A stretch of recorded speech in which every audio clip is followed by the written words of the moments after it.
विजय maths मराठीमध्ये आपले स्वागत आहे. आज आपण जॉमेट्रीचा पायथागोरस थेरम ह्या काही कन्सेप्ट आपण क्लिअर करणार आणि त्याच्यावरचे काही गणित आपण सोडवून देणार आहे. त्यामुळे सर्वांनी व्यवस्थित लक्ष द्यायचंय. शेवटपर्यंत हा व्हिडिओ सर्वांनी बघायचा आहे काळजीपूर्वक. बघा चला, पहिली कन्सेप्ट आपण बघूयात. 30, 60, 90. Okay, theorem.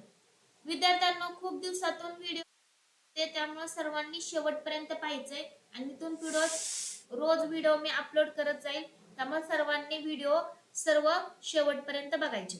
बघा, 30, 60, 90 हे पहिली कन्सेप्ट आहे आणि सगळ्यात महत्वाची गोष्ट एक लक्षात ठेवायची की पायथागोरस थेरम हा नेहमी राईट अँगल ट्रायंगल मध्येच वापरला जातो. राईट अँगल ट्रायंगल मध्येच, त्यामुळे ही सगळ्या कन्सेप्ट पण राईट अँगल ट्रायंगल मध्येच वापरल्या जातात. हे पण सर्वांनी लक्षात ठेवायचे. का तर तुम्हाला पायथागोरस थेरम मध्येच राईट अँगल ट्रायंगल वापरायचा, त्यामुळे ह्या पूर्ण कन्सेप्ट मध्ये पण राईट अँगल ट्रायंगलच वापरायचं आहे. बघा, ट्रायंगलला नाव देऊयात ए बी सी. आता ही नेमकी कन्सेप्ट काय, तर एक अँगल 90 असणार, दुसरा अँगल 30 असला की तिसरा अँगल 60 असणार. का तर आपल्याला सर्वांना माहित आहे ट्रायंगलच्या तिन्ही कोणांच्या मापाची बेरीज किती असते, 180. त्यामुळे तिन्ही कोणांची तुम्ही जर बेरीज केली तर 180 येणार. त्यामुळे 30, 60, 90 हा थेरमचं तुम्हाला नाव दिलेलं आहे. आता ऍक्च्युअल मध्ये थेरम काय आहे, जर तुम्हाला 30 च्या अपोजिट साइड काढायचं असेल तर कोणता फॉर्म्युला वापरायचा, तुम्हाला 60 च्या साइड काढायचं असेल तर कोणता फॉर्म्युला वापरायचा, किंवा तुम्हाला 60 च्या अपोजिट साइड आणि तुम्हाला हायपोटेन्यूस विचारलं तरी पण तुम्ही काढू शकता. म्हणजे तुम्हाला इथं कन्सेप्ट क्लिअर करायची की 30 च्या अपोजिट साइड कशी काढायची, 90 च्या अपोजिट साइड कशी काढायची ते बघायचे. चला, पहिला फॉर्म्युला बघू. साइड अपोजिट 30 अँगल, 30 अँगलच्या अपोजिट साइड. जर 30 अँगलच्या अपोजिट साइड काढायचं असेल तर फॉर्म्युला लक्षात ठेवायचा 1/2 इंटू हायपोटेन्यूस. 1/2 into hypotenuse. आता बघा, साइड अपोजिट टू 30 अँगल, 30 अँगलच्या अपोजिट साइड कोणते, BC, is equal to 1/2 into hypotenuse कोणता आहे, एसी. हा झाला 30 च्या अपोजिट साइड काढण्याचा फॉर्म्युला, जो की सर्वांनी लक्षात ठेवायचा आहे. साइड अपोजिट 30 डिग्रीची जी साइड अपोजिट असेल ती घ्यायची 1/2 इंटू हायपोटेन्यूस. हायपोटेन्यूस, आता बऱ्याच जणाला प्रश्न पडला असेल मॅडम हायपोटेन्यूस कोणता, तर 90 च्या अपोजिट जी साइड असती तो असतो हायपोटेन्यूस. नेहमी कोणत्या पण ट्रायंगल मध्ये 90 च्या समोरची जी बाजू असते ना त्याला म्हणायचं हायपोटेन्यूस. आता दुसरा बघूयात. Side opposite to 60 degree, side opposite 60 angle, 60 अँगलच्या अपोजिट साइड बघूयात. त्याचा फॉर्म्युला आहे √3/2 इंटू हायपोटेन्यूस. √3/2 into hypotenuse. ही कितीच्या अपोजिट साइड आहे, 60 च्या अपोजिट. आता 60 च्या अपोजिट साइड कोणते, AB. AB is equal to √3/2 into hypotenuse. Hypotenuse कोणता आहे, AC.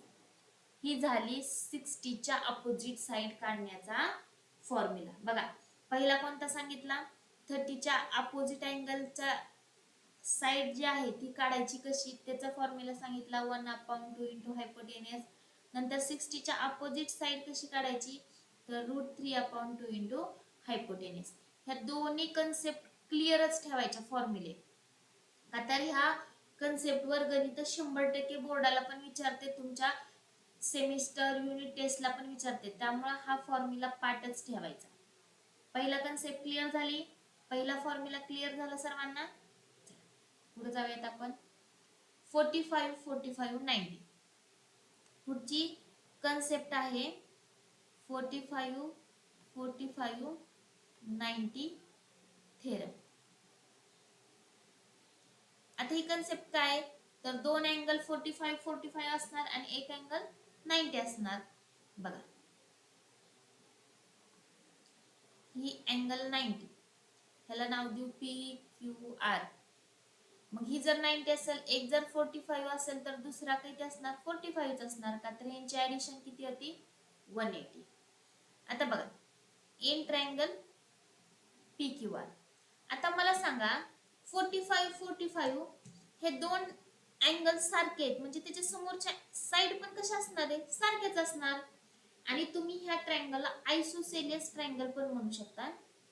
आयसोसेलियस ट्रायंगल का तर ज्या ट्रायंगलच्या दोन अँगल सारखे असतात त्यावेळेस त्या दोन ट्रायंगलच्या दोन साइड पण सारखे असतात समोरासमोरच्या, त्यामुळे तुम्ही ह्याला आयसोसेलियस ट्रायंगल पण म्हणू शकता. आता side opposite to 45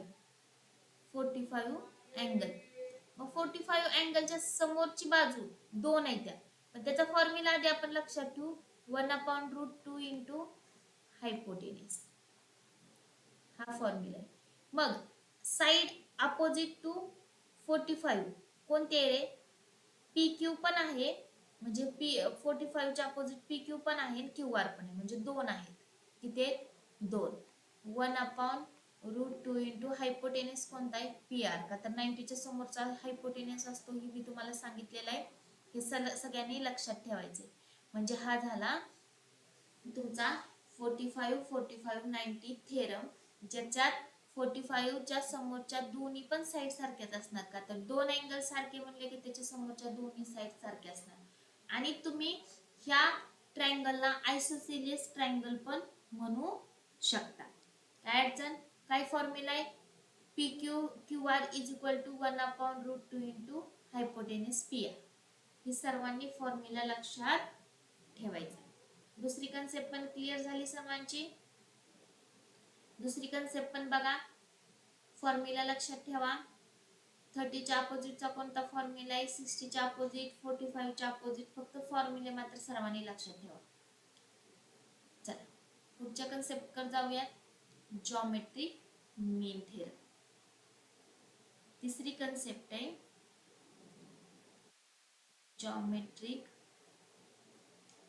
mean theorem.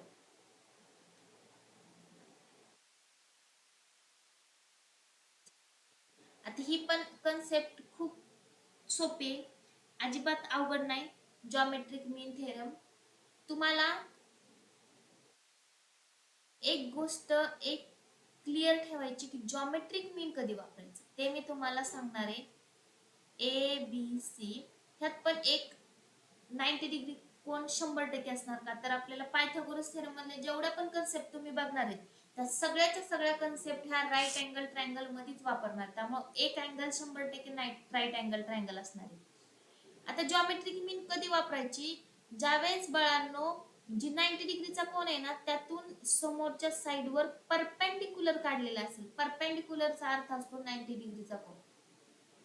म्हणजे तुम्हाला कोण म्हणाल नाही मॅडम ए मधून जर इकडे परपेंडिक्युलर काढलं तर 90 आपण जॉमेट्रिक मीन वापरू शकतो का, नाही. 90 डिग्री पाहिजे त्यावेळेस तुम्ही तिथं काय वापरू शकता, जॉमेट्रिक मीन. मग in triangle A B C, angle A B C is equal to 90 degree, बरोबर आहे. मग तुम्ही काय तर आपण डी नाव देऊया, म्हणजे बीडी परपेंडिक्युलर काढले, कशावर काढले, हायपोटेनियस एसी वर. ओके, तुम्ही 90 च्या समोरची बाजू असते ती हायपोटेनियस असते, म्हणजे तुम्ही बीडी कशावर परपेंडिक्युलर काढलाय, हायपोटेनियस वर. मगच तुम्ही काय वापरू शकता, जॉमेट्रिक मीन, बाय जॉमेट्रिक मीन थेरम, बाय जॉमेट्रिक मीन थेरम. आता जॉमेट्रिक मीन थेरम कसा लिहायचा, खूप सोपा आहे, काही सुद्धा अवघड नाही जॉमेट्रिक मीन थेरम लिहायला. बघा जी परपेंडिक्युलर काढलेली लाईन आहे की जी परपेंडिक्युलर लाईन काढलेली आहे बीडी, त्या बीडीचा स्क्वेअर करायचा आणि ज्याच्यावर परपेंडिक्युलर काढले की नाही त्याचे दोन भाग झालेत बघा, हे दोन भाग, बरोबर आहे. त्या दोन्ही भागांचा गुणाकार करायचा म्हणजे एडी इंटू डीसी, एवढंच करायचं जॉमेट्रिक मीनच्या फॉर्म्युला. म्हणजे तुम्ही जी परपेंडिक्युलर काढलेली लाईन आहे का मधली त्याचा स्क्वेअर करायचा आणि ज्याच्यावर परपेंडिक्युलर काढले की नाही त्या दोघांचा काय करायचा, गुणाकार करायचा. हे आहे तुमचं जॉमेट्रिक मीनचा फॉर्म्युला. बघा जॉमेट्रिक मीनचा फॉर्म्युला बघितला, 45-45-90 चा फॉर्म्युला बघितला, 30-60-90 चा फॉर्म्युला बघितला, 30-60 च्या अपोजिट कशी साइड काढायची ते बघितलं, 45 च्या अपोजिट साइड कशी काढायची ते बघितलं आणि जॉमेट्रिक मीन हे पण कन्सेप्ट बघितल्या. ह्या तिन्हीच्या तिन्ही कन्सेप्ट क्लिअर झाल्या असतील सर्वांना नक्की. जर कुणाला समजल्या नसतील तर रिपीट बघा, समजून जातील, काही अवघड नाही. मी खूप सोप्या एकदम सिंपल भाषेत तुम्हाला शिकवलेलं आहे, त्यामुळे लगेच क्लिअर होतील. आता आपण क्वेश्चन बघूयात, तिन्हीवरचे एक एक क्वेश्चन बघूयात, म्हणजे तुमच्या आणखीन कन्सेप्ट क्लिअर होऊन जाईल. Angle B is equal to 90, angle A is equal to 30, AC बरोबर 40, find AB and BC. AB and BC आपल्याला फाइंड करायचं. चला आता आपण इथं राईट अँगल ट्रायंगलच काढावं लागेल, का तर आपल्याला एक 90 चा कोन दिलाय, त्यामुळे इथं ए बी अँगल 90 चा दिलाय, त्यामुळे बी पशीच 90 डिग्रीचा कोन आला पाहिजे. ए अँगल किती दिलाय 30, मला सांगा बर सी अँगल किती असेल 60. चला AC दिलाय 14 म्हणजे हायपोटेन्यूस दिलाय. इन ट्रायंगल जी क्वेश्चन मध्ये दिलेलं आहे ती पहिल्यांदा आधी लिहून घ्यायचं सर्वांनी. अँगल बी किती दिलाय 90, अँगल ए किती आहे 30. मग मला सांगा रिमेनिंग अँगल किती असेल रे. अँगल सी बरोबर 60. मग इथं काय वापरू शकता, देअरफॉर बाय 30, 60, 90 थेरम. ओके चला आता आपल्याला पहिल्यांदा काय करायचंय तर ए बी आणि BC काढायचे. ए बी म्हणजे 60 च्या अपोजिट साइड काढायची आणि BC म्हणजे 30 च्या अपोजिट, म्हणजे दोन्ही आपल्याला साइड काढायचे. मग आपण काय करू, साइड अपोजिट टू 30 डिग्री काढू आधी. 30 angle side opposite to 30 angle. आता side opposite to 30 angle formula काय रे 1/2 इंटू हायपोटेन्यूस. ओके आता आपण इथं नावं लिहूयात, कोणती 30 च्या अपोजिट साइड आहे, कोणती 90 च्या हायपोटेन्यूस आहे. 30 च्या अपोजिट साइड कोणती BC बरोबर. 1/2 इंटू हायपोटेन्यूस कोणता आहे, हायपोटेन्यूस हा नेहमी 90 च्या समोरचा असतो म्हणजे AC. BC is equal to 1/2. AC ची किंमत किती दिली क्वेश्चन मध्ये 40. ओके 14 तुम्हाला ऑलरेडी क्वेश्चन मध्ये त्याची किंमत दिलेली आहे. चला भागालो बे के बे बे 7 14 म्हणजे तुम्हाला BC ची किंमत किती मिळाली 7. किती मिळाली 7. पहिला क्वेश्चन सॉल्व झाला. आता आपल्याला BC मिळालं, AC काढू, AB काढू, म्हणजे साइड अपोजिट 60 डिग्री किंवा 60 अँगल. 60 अँगलच्या समोरची बाजू कशी काढतो √3/2 इंटू हायपोटेन्यूस. ओके चला 60 च्या अपोजिट साइड कोणते AB.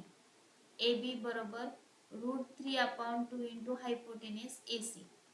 AC ची किंमत आपल्याला क्वेश्चन मध्ये ऑलरेडी दिलेली आहे. किती दिलेले आहे रे 14. 14 ठेवून टाकूया.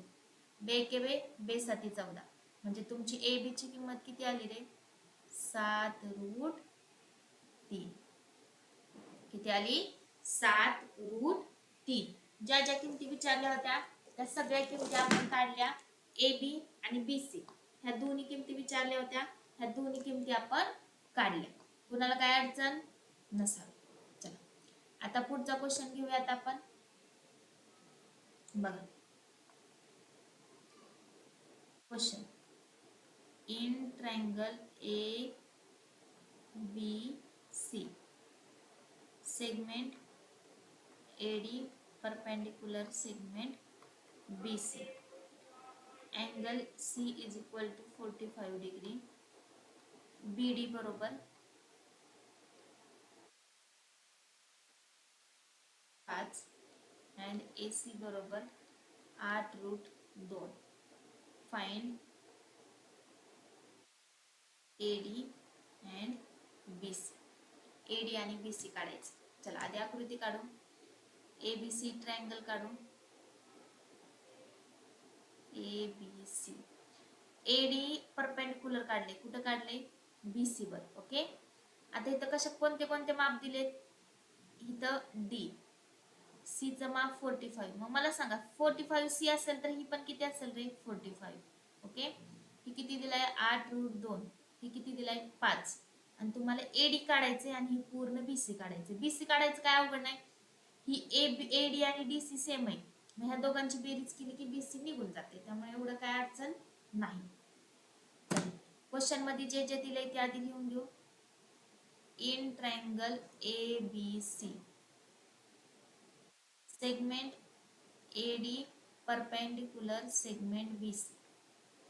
ओके, चला.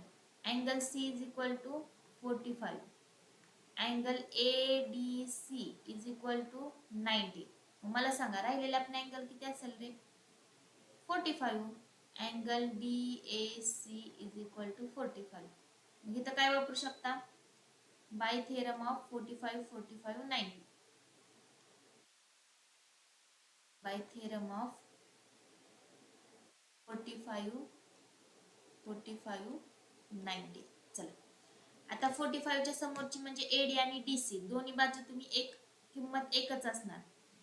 Eddy is equal to DC is equal to, formula काय? 1/√2 इंटू हायपोटेनस. हायपोटेनस काय रे? एस. चला, एडी आणि डीसी च्या दोन्हीच्या किमती मिळून जातात का? तर 45 च्या अपोजिट साइड आहेत म्हणून एसी ची किंमत किती आहे? 8√2. √2 ला √2 गेले, बरोबर आहे. म्हणजे एडी आणि डीसी ची किंमत किती मिळाली बाळांनो? 8. किती मिळाली? 8. ओके, आता बीसी काढायची. आपल्याला बीसी काढायचे, बीसी. मग बीसी जर काढायचं असेल पूर्ण, तर ह्या दोघांची काय करावी लागेल रे? ऍडिशन. म्हणजे बीडी प्लस डीसी यांची ऍडिशन करावी लागेल. मग बीडी ऑलरेडी दिलेलं आहे त्यांनी क्वेश्चन मध्ये 5, डीसी आपण काढलेले 8. 8 आणि 5 किती झालं रे? 13. म्हणजे आपलं बीसी पण 13 मिळालं आणि आपल्याला एडी विचारलं होतं क्वेश्चन मध्ये, एडी पण आपल्याला किती मिळालं? 8. म्हणजे दोन्ही क्वेश्चनची उत्तरं मिळाली 13. चला, आता पुढचा क्वेश्चन घेऊयात जॉमेट्रिक मीन वरचा, म्हणजे तुम्हाला सगळ्या कन्सेप्ट क्लिअर होऊन जातील. ओके, लास्ट क्वेश्चन जॉमेट्रिक मीन वरचा बघूयात. क्वेश्चन बघा. In triangle PQR, angle PQR is equal to 90 degree, segment QN perpendicular segment PR.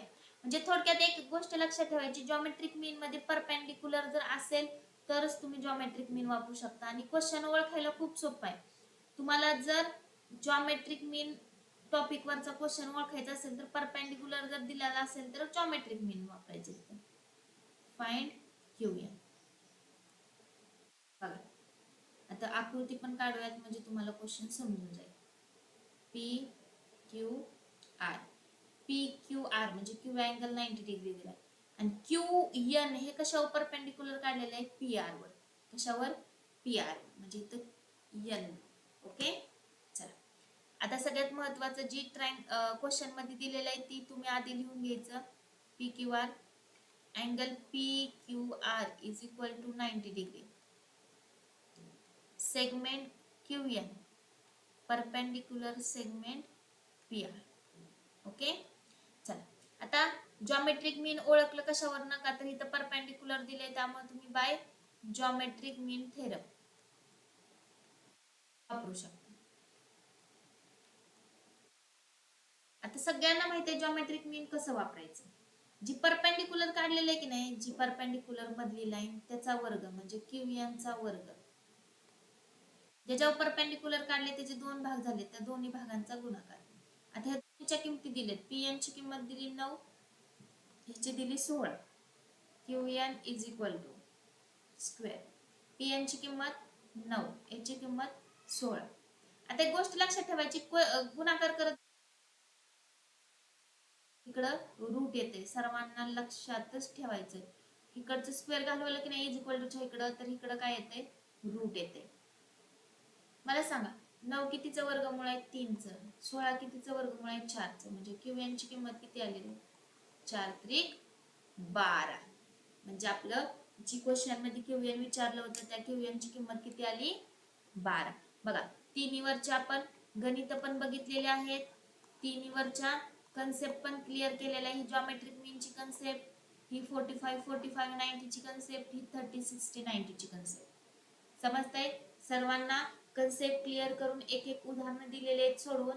सर्वांनी आणखीन एकदा वाटलंच तर रिपीट हा लेक्चर बघायचे समजलं नसेल तर, आणि लाईक करायला कुणीही विसरायचं नाही, आणि आपल्या भरपूर मित्रमैत्रिणींना शेअर करायचं जेणेकरून त्यांना ह्याचा फायदा होईल. चालतंय, थांबूयात.